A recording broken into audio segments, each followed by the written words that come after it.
Hey folks, it is July the 3rd, 2022. We are preparing for the Ethereum merge. In today's video, which you're not going to want to miss, we're going to take a look at hash rates. We're going to take a look at some recent news articles. We're going to take a look at the state of the market, and we're all going to theorize how this is going to impact the coming Ethereum merge. You're not going to want to miss this video.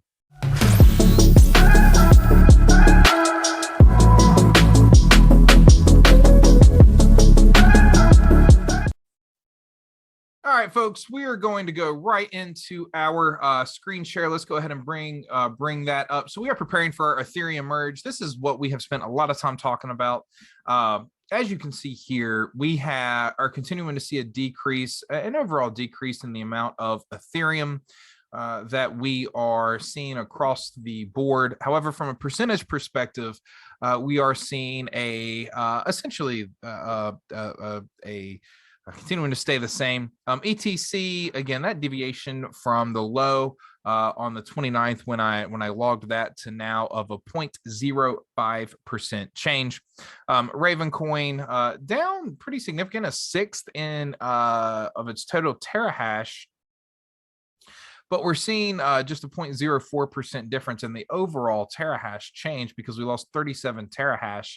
We lost 5% here on Ethereum, just under 5% from 900. It would be 865 at 5% decline.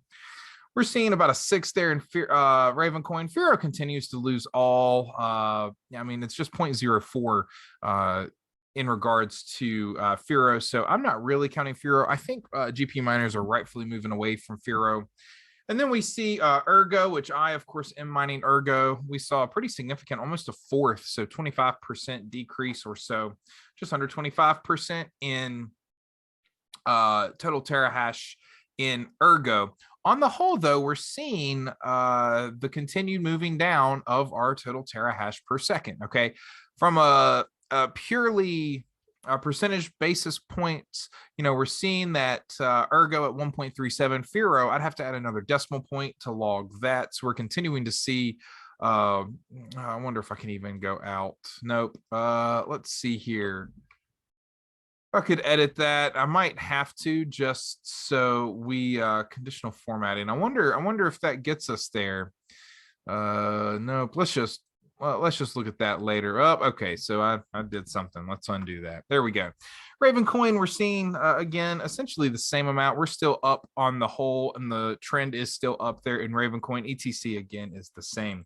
From a graph perspective, I think this is probably the most interesting and most pertinent graph is this right here, which tells us our terahash per second by day. And we can see, other than this little blip here at the end of the month, we are seeing a general trend of down. We'll see what the rest of this month ends up looking like, but this is where we are at. Ergo, again, we saw some increase in Ergo, but then we lost that Ergo information there. And so we are seeing just a general trend of down. However, from purely percentage-based perspective, we're seeing about the same across the board. Now let's take a look at why that's a little surprising to me. So we did see the difficulty bomb delay to September, which also means that we are delaying the merge. Let's just read through this article. So the co-founder had predicted that the merge would happen in August. However, this could fail as Ethereum developers have announced the delay in the difficulty bomb. Now this makes sense, right? This makes sense that if the difficulty bomb's delayed, then the merge is also going to be delayed. And so we have at least likely another 60 days worth of mining Ethereum. So Ethereum core developers have launched the Glacier hard fork on the Ethereum network. This hard fork requires client software providers on execution layers such as Nethermind and Geth to update their Ethereum nodes. So upgrade was necessary to delay the difficulty bomb. The difficulty bomb is an increase in the difficulty of the Ethereum proof of work mining algorithm. This process has now been delayed for 100 days and will likely be implemented in mid-September. That's if all goes well. This will be around the same time that the network will transition to a proof of stake consensus. And so this means that we're likely seeing a delay in the merge. The difficulty is one of the crucial processes leading up to the merge. The merge has been within ETH's future plan since the blockchain's creation. Transitioning, of course, to proof of stake is meant to reduce energy consumption by over 99%. This process will also boost speeds and scalability within the network. The difficulty bomb will ensure that the merge will happen smoothly. This process will make Ethereum blocks hard to mine through the proof of work algorithm.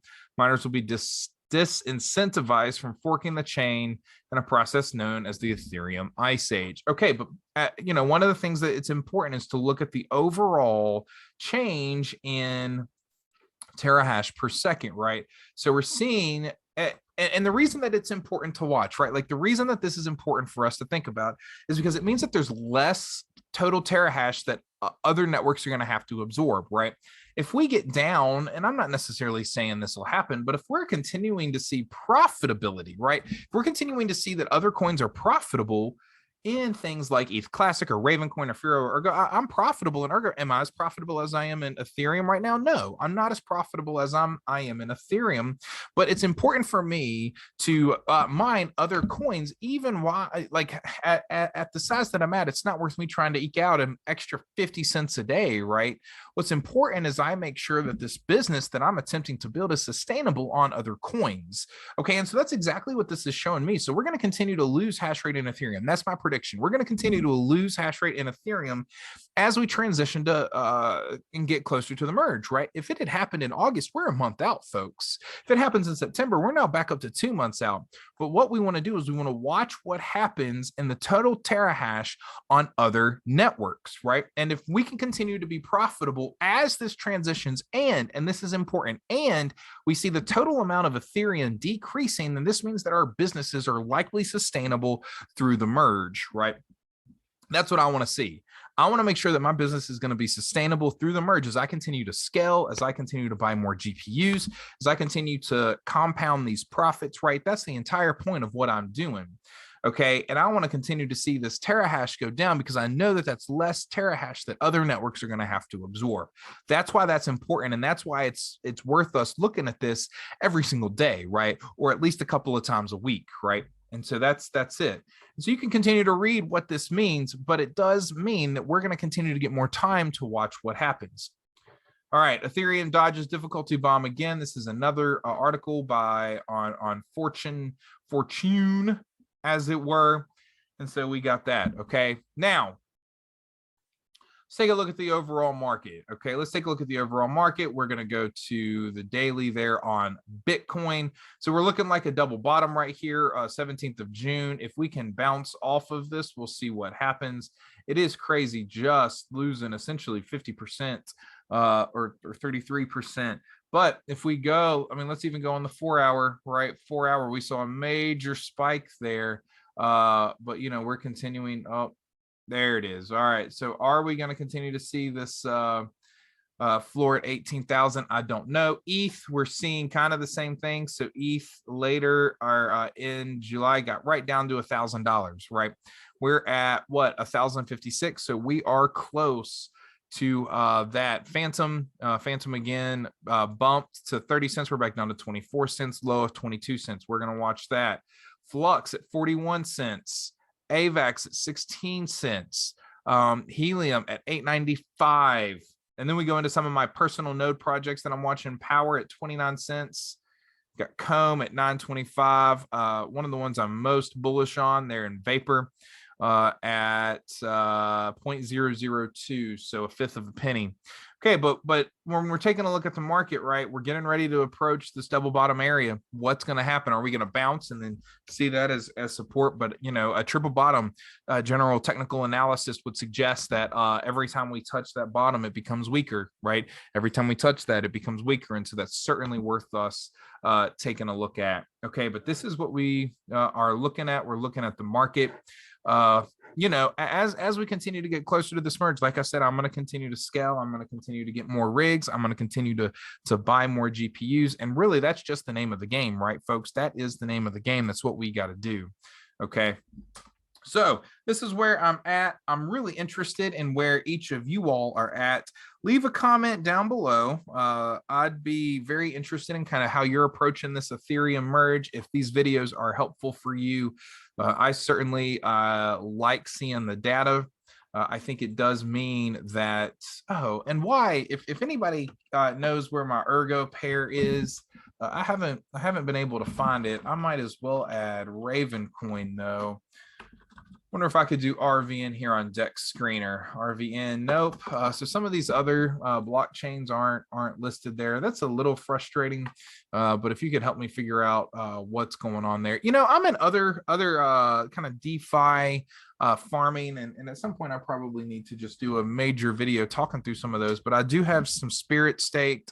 I do have Deeper Network space or staked. I do have Spooky Swap, for example, staked. And so there are some other DeFi projects, although I'm concentrating right now on what I'm mining, because I think that that's going to continue to serve as kind of the basis of my infrastructure and the basis of my projects as I continue to scale. I do think that part of this is the diversification of this awesome ecosystem that we have. So, well, I'm going to stop screen sharing. I hope that this was helpful for folks.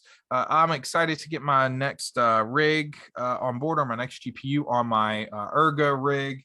And then we're going to be looking at some other options. I'm likely going to create my Flux rig next.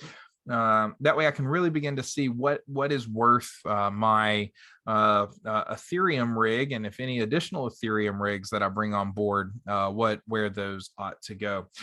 From just a purely business perspective, one of the things that I am going to be doing is getting my visual a little bit better. I've got my audio via this Snowball on lock, and so I feel really good about that. I feel decent. I'm feeling a little bit better about my background and some of that, but I do need to go ahead and get my lighting figured out. And so for those of you all that are suffering through these videos with pretty shitty lighting, I do appreciate it.